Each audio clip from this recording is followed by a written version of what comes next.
Okay, we're gonna start right now. Yeah. So just a disclaimer before we start. Today's meeting will be like somewhat short because we weren't able to get all of the slides finished, unfortunately, because of the internet. But okay. So Ford, take it away with icebreaker. Oh yeah, so this week's icebreaker is riddles.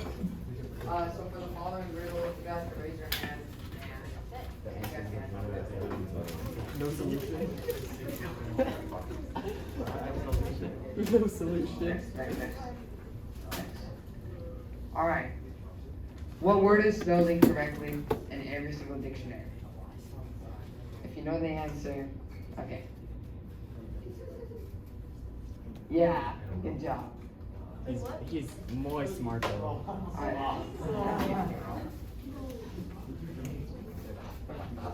Alright, what is that lives if it is fed and dies if you give it a drink?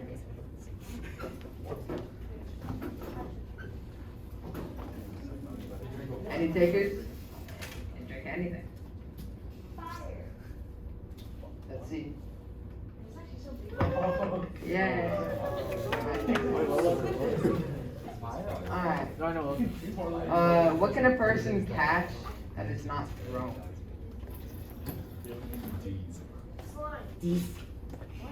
I don't think it's slime. Oobleck. That's a good one, man. What do you say? Yeah, good job. Yay.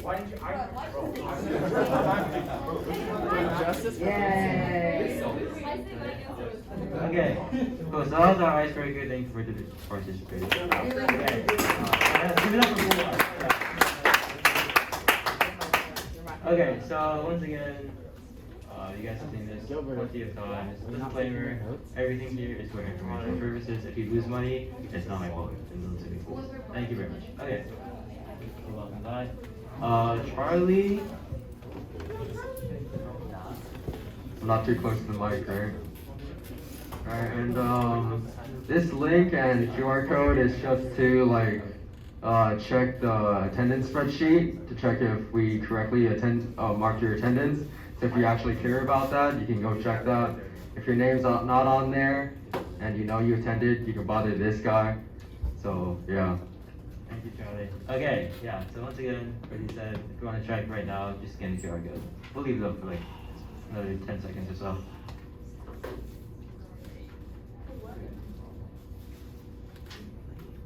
Okay. So, Joy, can you go back up? Or you can just stay from there.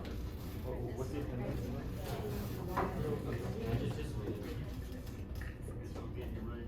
Okay, so right now there will be a paper going around where there will be a place to write your name and grade on. This paper is for yearbook, and because they're interested in coming into our meeting one day to take pictures for the yearbook.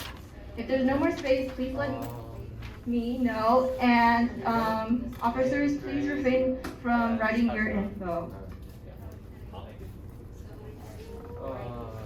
Wait, we don't write our stuff? Officers don't need to. Yeah. Okay. Okay, yeah, so as you said, people will be going around. Just put your name and grade on the paper. And that is for your book because they're interested in taking pictures, yeah. And once again, officers, you don't have to do it because I already put your names on there, so you're good. And we'll wait for that as well. Just a couple more seconds. Yeah. Okay, so we're gonna move on from this. The paper will keep going around, so yeah. Alright, so takeaways from last meeting. And I know we didn't really advertise well for last meeting, so this is just some of the main takeaways from 2 weeks ago. So, liquidity is how easy a stock is sold without impacting the stock price. This is going to be important when we talk about penny stocks today.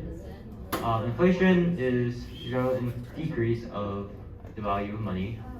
Stock exchanges are a place where buyers and sellers can trade various stocks. Brokers are middlemen, and pyramid schemes operate through commission and a recruiting process. So those are the main takeaways, and yeah, we can move on from that.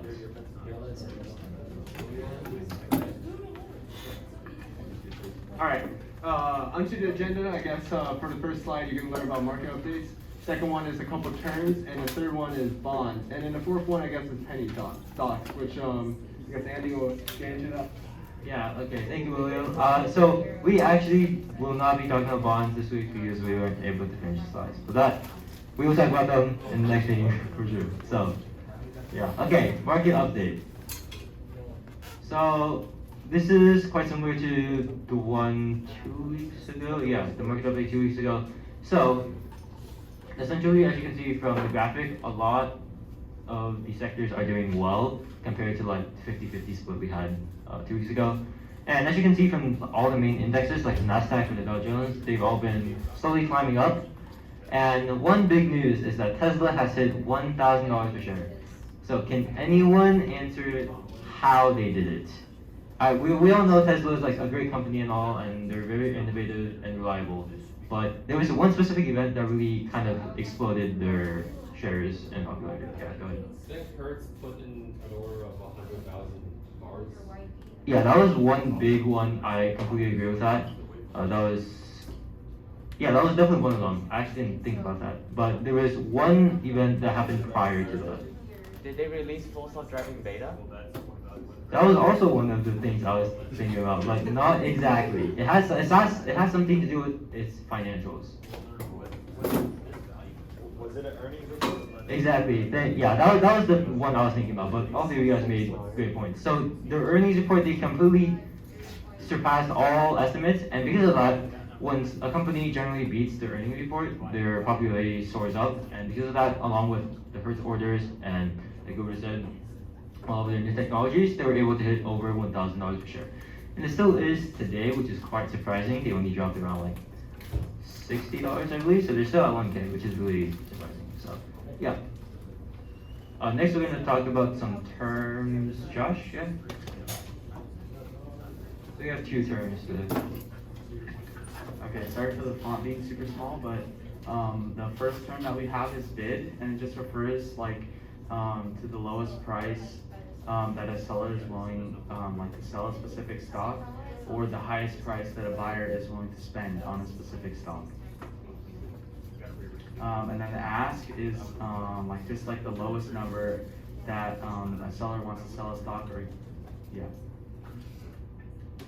And those are our two terms for this week. So you'll see these actually on, if you do search up any stock on Google or Yahoo Finance or any of those, you'll actually see their bid and their ask. For a lot of the big companies, actually, their bid and ask are pretty much extremely close to each other, meaning you won't lose a lot of profit whether you're selling or buying. So next we're going to talk about penny stocks / pump dumps. So.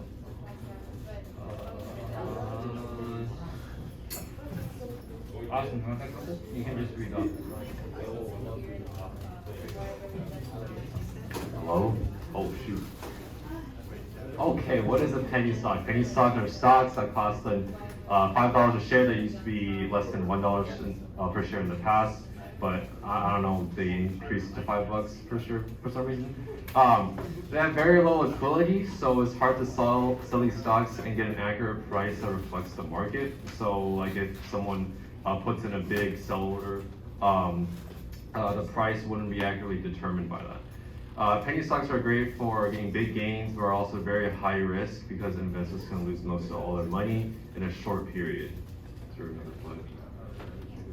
Okay, yeah, so like Austin said, a penny stock is essentially a stock that just is worth very little, their share price. And yeah, so it used to be around it used to be considered as less than $1 per share, but now it's actually grown to $5 per share, probably due to inflation. So, yeah. And we're going to talk about this very soon with some dumps as well. So, why are the risks so high? Katie, you want to take this? Or?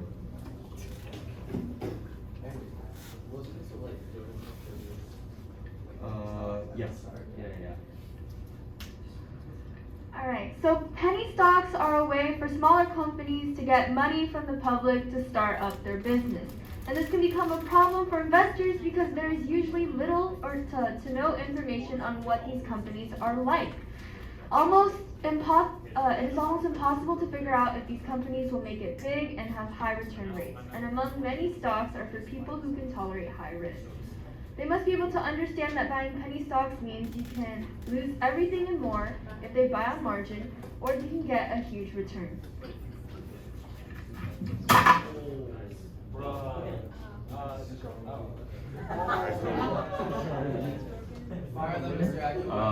Okay, never mind, we're back. Alright, so, like Katie was saying, penny stocks are extremely risky because of their low share price, there generally is a low volume, and as a result, a lot of big buyers can manipulate the price. So, we will talk about that in the next slide.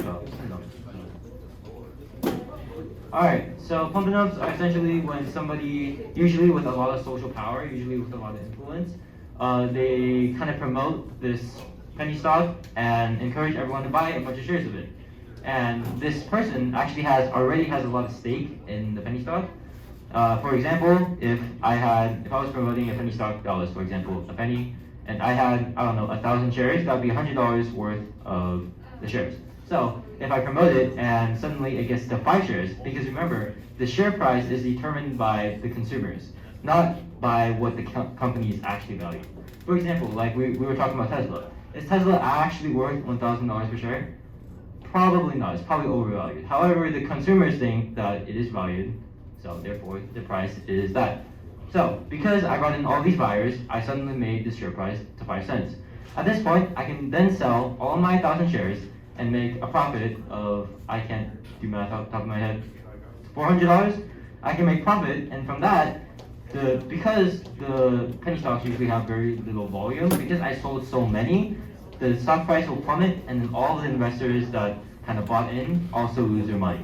So that is essentially how a pump and dump works. And you do have to be careful about this, especially because something that has been happening recently. Would anyone like to take a shot at that question? Why has it been more important nowadays, especially?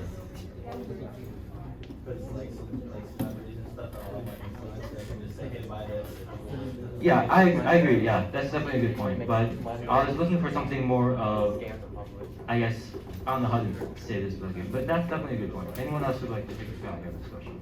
Why is it becoming more and more important? I'll give you a hint. It's something not to do with stocks. Pandemic. COVID. No. Austin?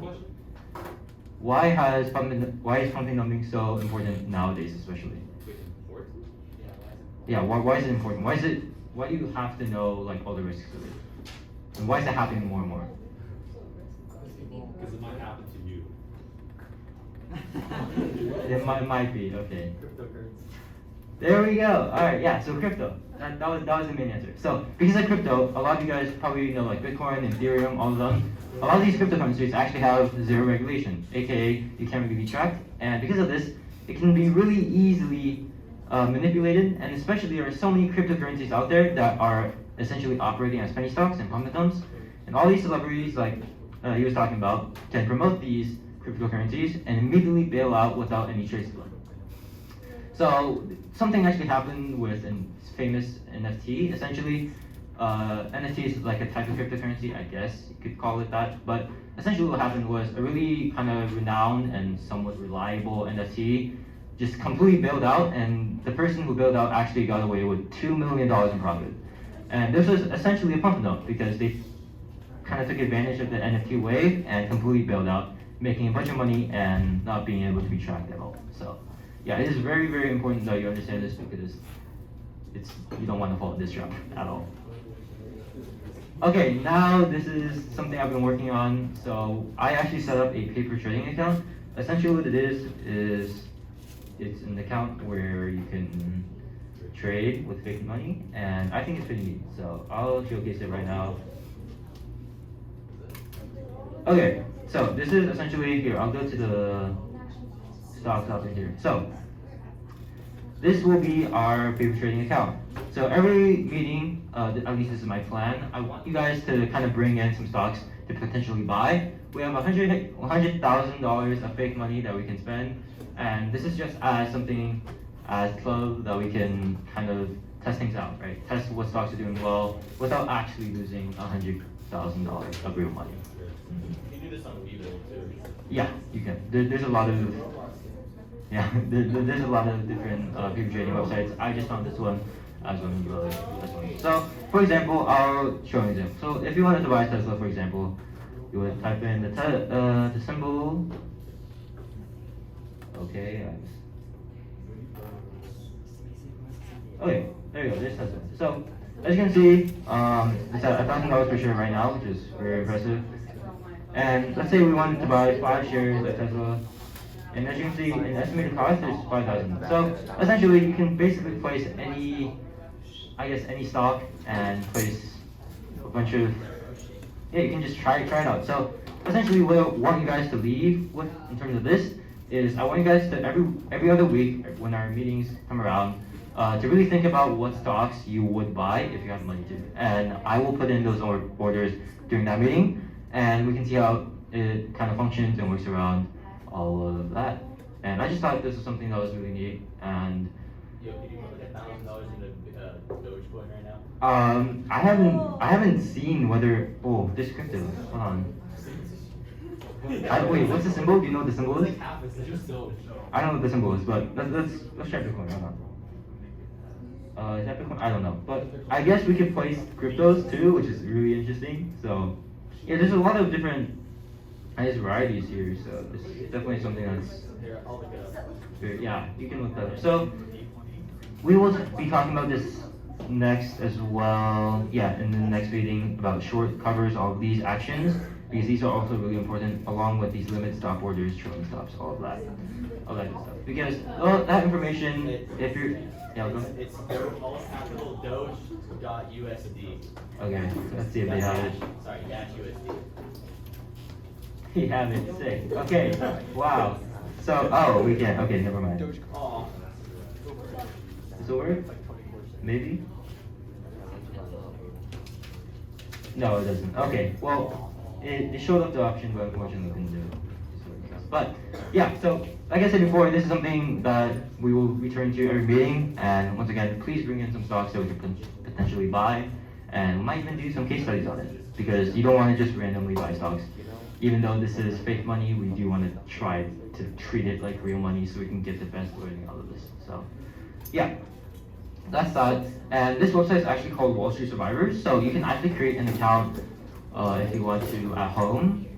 Just try it out. So just go on their website, and if you do want the link, I can definitely give you after the meeting. And you can set up an account and you can start trading with fake money, which is great because you can try different strategies and all of that. So. Yep, let's go back to that. Okay. Now, once again, I will be passing around post notes, and you guys probably already know the drill. You want to pass them out?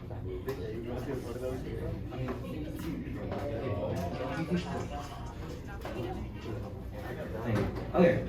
Yeah, so you guys know the drill. Every meeting, I give out post notes. Good. Actually, before, has everyone put their name on the member list? Yes? Alright, cool, great. Cool.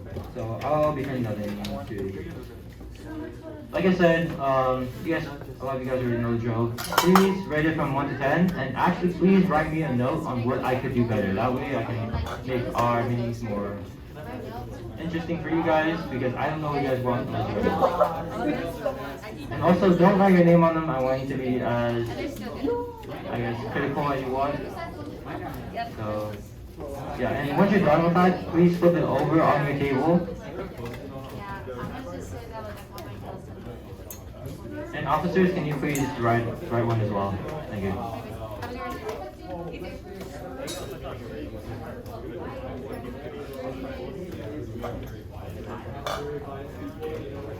Okay, so we're gonna move on. So these are our socials once again. Our sign-in link is there if you didn't catch that at the beginning of the meeting. Our Instagram is SAS. Mine is the same one. Our Linktree is Talk About Stocks, and our YouTube is also Talk About Stocks. So make sure that check out it there. And yeah, thank you everyone for coming. Remember that our next meeting is November 9th, not next Tuesday, but the Tuesday after next Tuesday. Alright, thank you everyone for coming, and we'll see you then.